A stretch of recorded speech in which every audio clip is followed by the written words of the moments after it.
गुरु ब्रह्मा गुरु विष्णु गुरुर्देवो महेश्वर गुरु साक्षात् परम ब्रह्म तस्मै श्री गुरुवे नमः। ओम नमो ब्रह्म दिव्यो ब्रह्म विद्या संप्रदाय कृतभ्यो वंश ऋषिभ्यो महद्भ्यो नमो गुरुभ्यः। सर्वोपल्लवरहित प्रज्ञान घन प्रगद्धो ब्रह्मेवामस्मि। ओम नारायणं पद्मं विशेषं शक्तिं च तत्पुत्रं पराशरं च व्यासं शुभं गौड़पदं महांतं गोविंद्रमथास शिष्यं श्री शंकराचार्य मथास्पत्पादं च हस्तामलकं सशिष्यं तम तोटकं वर्तिकामन्ना स्मृतगुरुतंतो मानतस्मि।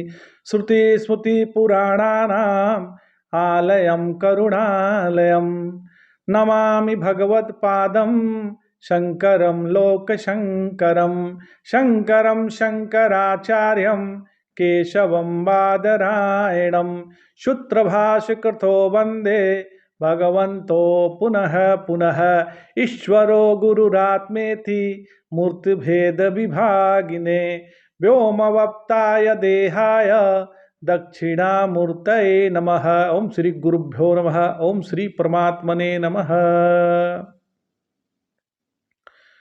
संपूर्ण हम लोग गीता का के 7वें अध्याय का अध्ययन श्री गुरुदेव की कृपा से कर रहे हैं।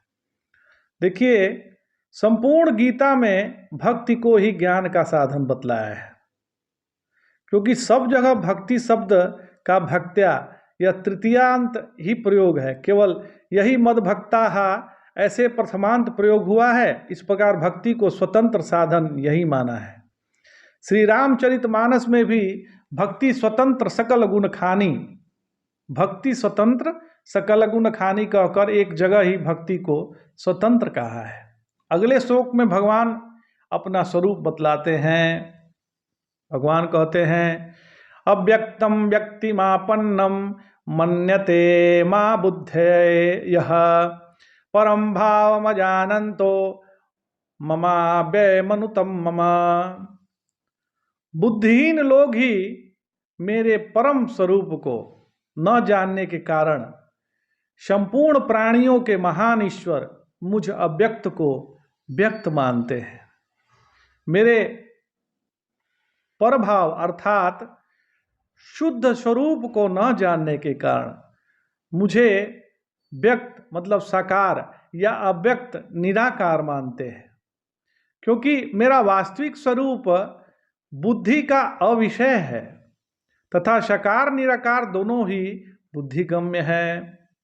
तो वेदांत की दृष्टि से ये दोनों भाव अध्यस्त और नाशवान है। ईश्वर या आत्मा में देह देही भाव भी नहीं है, अतः वह ध्यान का विषय भी नहीं है। कहा भी गया है, देही देह विभागो एवं ईश्वरे न प्रवर्तते।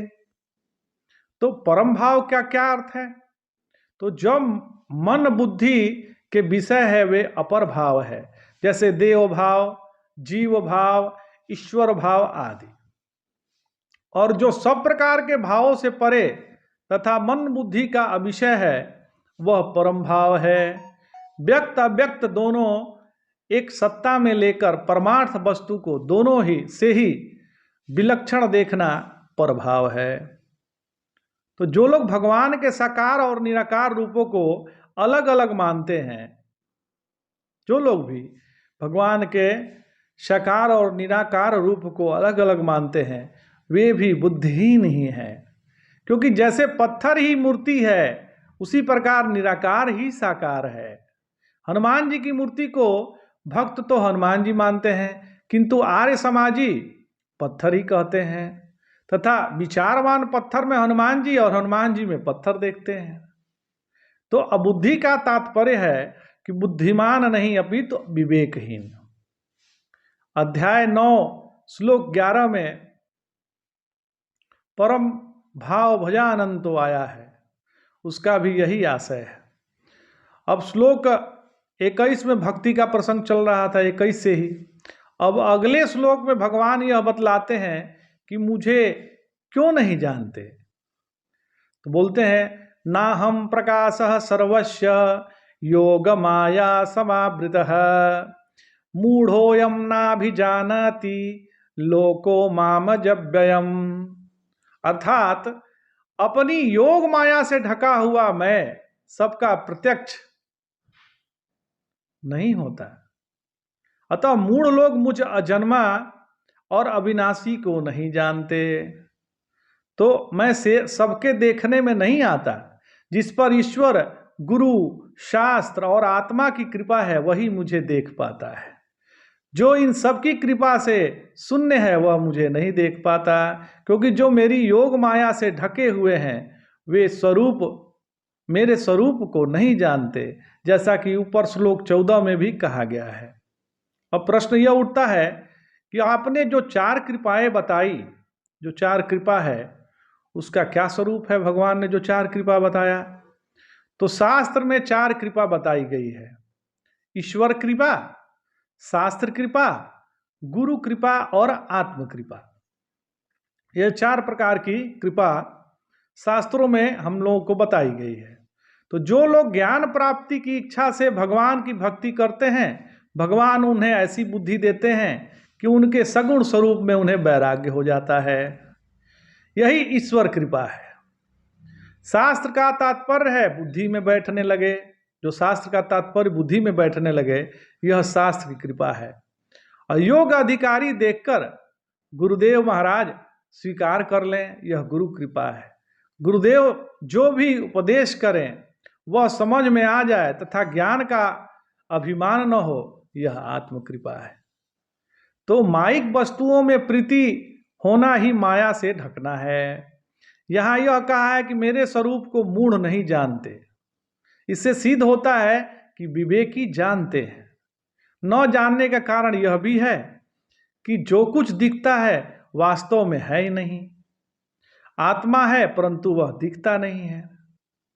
सारा संसार तथा सगुण या निर्गुण ईश्वर परोक्ष है तथा आत्मा अपरोक्ष है, परंतु हमारे लिए परोक्ष अपरोक्ष और अपरोक्ष परोक्ष बना हुआ है। जो वस्तु अपने से भिन्न है वह तो वस्तुतः सत्ता शून्य है।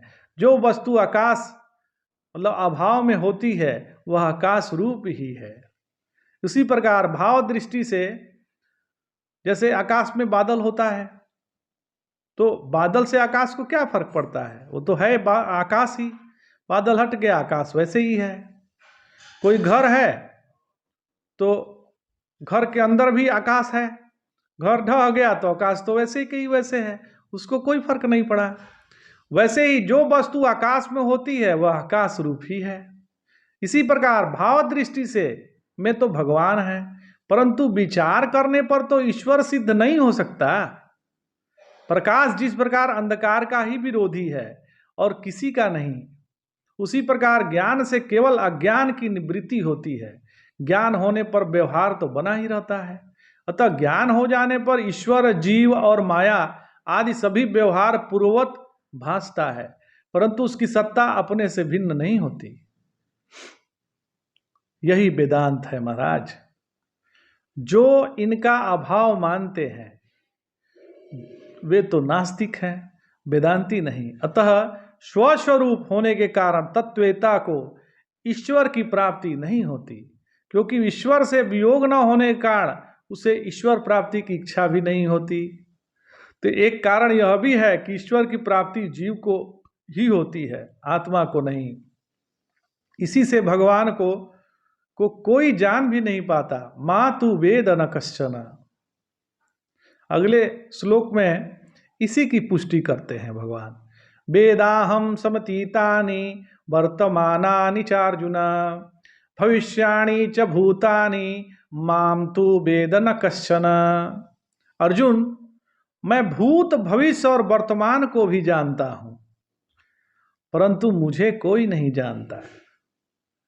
अब प्रश्न यह है कि भगवान ने श्लोक 25 में तो कहा था कि मुझे अविवेकी नहीं जानते। इससे तो इतना आश्वासन था कि विवेकी तो जानते होंगे, परंतु यहां तो 2 टुक भगवान ने कह दिया कि मुझे कोई नहीं जानता। इससे तो बड़ा दोष आता है। यदि कोई नहीं जानता तो क्या उपासना व्यर्थ ही है?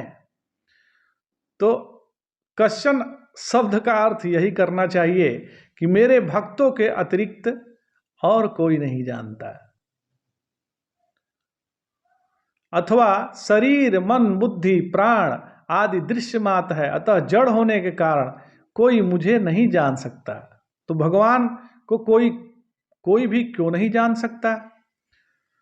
तो भगवान तीनों कालों से परे है महाराज, तथा मनुष्य आदि सब काल के अंतर्गत हैं।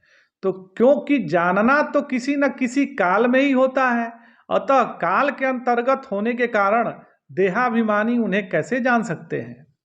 विवेकी देश कालातीत होता है, इसलिए वही उन्हें जान सकता है। विवेकी देश कालातीत होता है, वही जान सकता है। जब तक मैं कुछ हूं ऐसा अभिमान रहता है, तब तक उन्हें कोई नहीं जान सकता, भले ही वह साक्षात ब्रह्म ही हो। बस यही अर्थ ठीक है कि भगवान को किसी ने नहीं जाना, अर्थात आत्मा का ज्ञान न किसी को हुआ है न होगा। तो जो चीज जानी जाती है वह तो दृश्य होती है, जो चीज जानी जाती है वो अपने से अन्य होती है। यदि आत्मा का ज्ञान होगा तो वह भी दृश्य हो जाएगा और जीव उसका दृष्टा होगा। इससे सिद्ध होता है कि आत्मा का ज्ञान होने की चीज नहीं है, वह अनुभव मात्र है। ऐसा जिसे अनुभव है वही उसे जानता है। अतः संसार में तत्ववेता को नहीं, तत्ववेता यह शब्द ही नहीं बनता, क्योंकि इससे सिद्ध होता है कि एक तत्व है और उसे जानने वाला एक है, मतलब दो हो गए। तो यदि दो हो तो तत्ववेता सिद्ध हो सकता है, किंतु शास्त्र तो कहता है कि दर्शना दर्शने हित्वा स्वयं केवल रूपतः यतिष्ठति स तु विद्वान ब्रह्मण ब्रह्मवित् स्वयं। अर्थात जो दर्शन मतलब ज्ञान और अदर्शन मतलब अज्ञान को त्याग कर स्वयं केवली भाव से स्थित है, वह स्वयं ब्रह्म ही है, ब्रह्म को जानने वाला नहीं। तो आज इतना ही। जय जय शंकर, हर हर शंकर, नमामि शंकर भजामि।